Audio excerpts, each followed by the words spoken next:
बात तब की है जब मेरी पहली डिलीवरी के 1 महीने बाद ही मैं अपने मायके गई थी। मेरे भैया की तब नई नई शादी हुई थी और मुझे संकोच था कि वहाँ जाऊँगी तो भैया भाभी की प्राइवेसी में कुछ खलल तो नहीं पड़ेगी।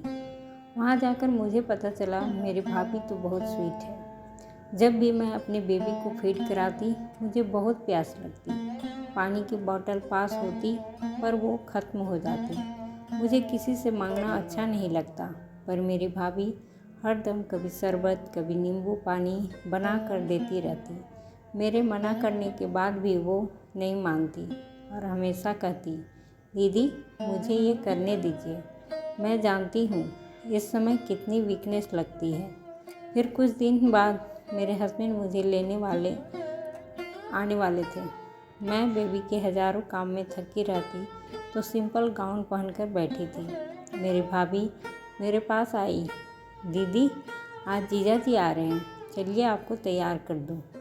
अरे नहीं, आई एम ओके। मैंने टालना चाहा, पर मेरी भाभी कहाँ सुनने वाली थी। उन्होंने मुझे बहुत अच्छे से तैयार किया, साड़ी पहनाई, मेकअप किया। आईने में खुद को देखकर मुझे ही विश्वास नहीं हो रहा था ये मैं हूँ। हस्बैंड भी बहुत खुश थे। दरअसल पहले प्रेगनेंसी, फिर डिलीवरी और घर में सास ससुर सबके होते जिम्मेदारी तले मैं सब कुछ भूल ही बैठी थी। पर मेरी भाभी ने मुझे सब कुछ सिखाया। उन्होंने मुझे एक पल को भी यह महसूस नहीं होने दिया कि मेरे आने से उनकी और भैया की निजी ज़िंदगी हर्ट हो रही है। जब मैंने उनसे ये कहा तो वो बोली, दीदी पहले ये घर आपका है, आपके भैया मेरे पति बाद में बने हैं। पहले आपके भाई थे और हमेशा रहेंगे। और ये मुझे उन्होंने ही कहा है कि मेरी बहन को ये घर कभी पराया नहीं लगना चाहिए।